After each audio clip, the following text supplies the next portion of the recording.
Hi, my name is Solveig. I'm a student at Aarhus University, and today we're here at the Center for Nordic Studies at Helsinki University, and we're going to talk to a researcher about Åland. As a philosophy student, I find it very interesting to talk about topics like identity, and the researcher is going to talk to me about the flag of Åland, what it symbolizes, and what it means for the identity of the people of Åland.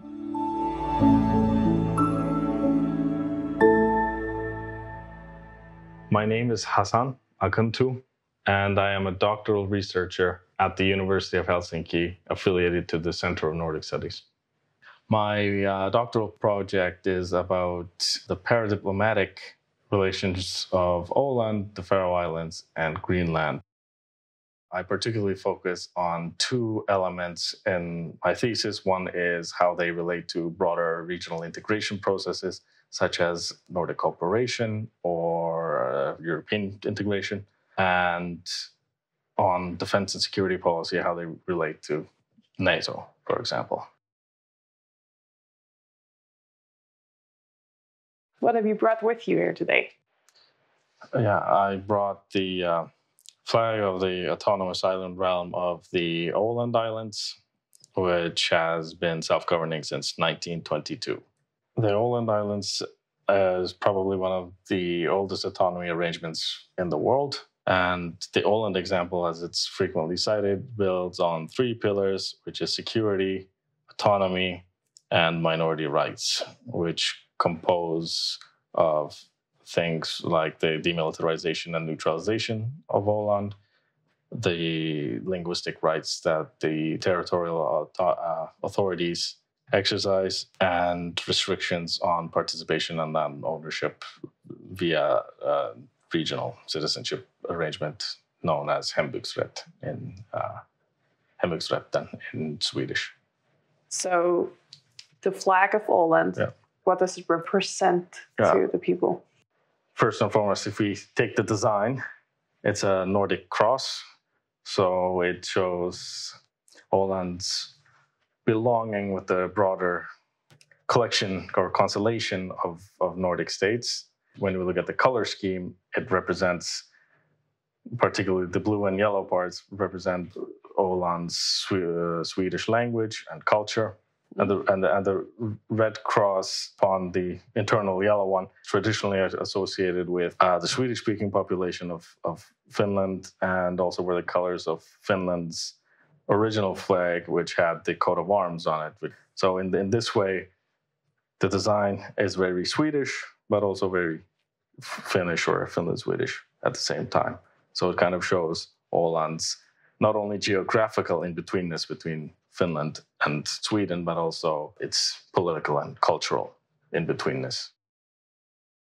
So the people of Åland, do they struggle with their identity, finding it sort of in between the Swedish identity and the Finnish identity, or do they identify as their own people, or what would you say?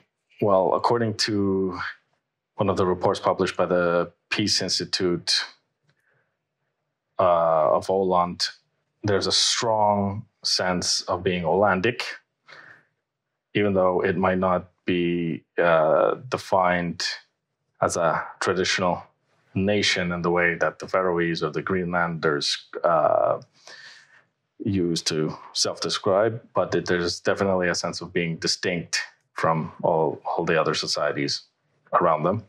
I know that with the Faroe Islands and Denmark, there are some harshness politically, where the Faroe Islands are divided into two groups, where you either are on one side and you want to remain a part of Denmark, or you want to completely split from Denmark and be your own country with your own identity. So is there something similar to that going on in Åland also? Well, I mean, there's always been a marginal separatist group on Åland, but they really didn't pick up any steam until the late 90s, early 2000s, after joining the EU.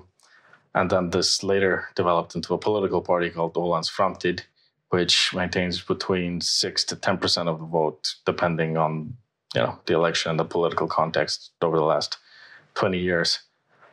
But I would say on Åland, the polarization is not so much on the question of separation, but rather what the relationship to Sweden and Finland should be. In some parties, you have a more clear Swedish orientation and would want to have a more conflictual policy against Finland to achieve more political and economic independence or autonomy from Finland, whereas other parties, traditionally the left, has been more of a, I wouldn't say unionist, but perhaps rather more pragmatic in their perceptions of Finland on how to achieve more autonomy. But all the parties, in one way or another, are in favor of maintaining and developing Åland's autonomy, and there might be differences on what is considered feasible or what is considered desirable and how far they're going, or they're willing to not split per se, but rather to develop that autonomy. So autonomy, the autonomy arrangement is quite popular, and I think according to the latest numbers, it was 78 to 80% of people of Åland supported the idea of more autonomy within Finland.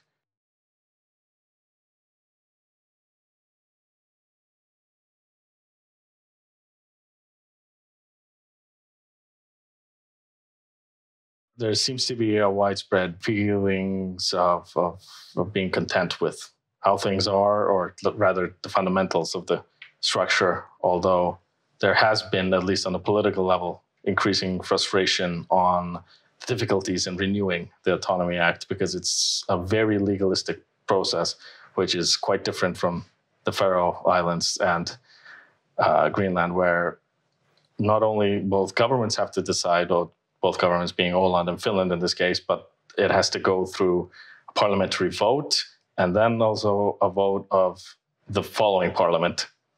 And it has to have 2/3 majority in both chambers. So it's a very complicated process. And the negotiations have been going on on and off since 2012, despite Åland being formally, incorporated in the structure of Nordic cooperation, and Åland being put forward by the Finnish Foreign Ministry as an example. There's really little interest in what was going on in the Ålandic dynamic and how that relates to the broader world. So my intent with this project was to bring forth that how such small societies can have an impact in their surrounding environments.